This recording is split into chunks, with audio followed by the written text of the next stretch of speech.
درباره ایام آخر.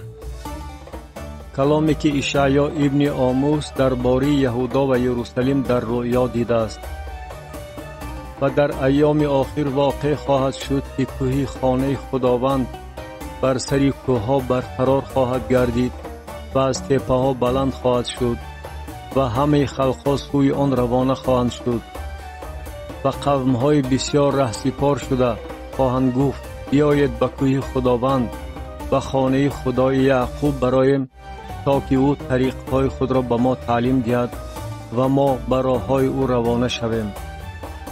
زیرا شریعت از سیون و کلام خداوند از یروشلیم خواهد برآمد و او در میان خلق‌ها داوری خواهد کرد و قوم‌های بسیار را تنبیه خواهد نمود و آنها شمشیرهای خود را به آماج‌ها و نیزه‌های خود را به داستکالاها تبدیل خواهند داد و خلق بر خلق شمشیر نخواهند کشید و جنگ را دیگر تعلیم نخواهند گرفت. پیش از برکت جزا می آید. ای خاندان یعقوب، بیایید در نور خداوند راه رویم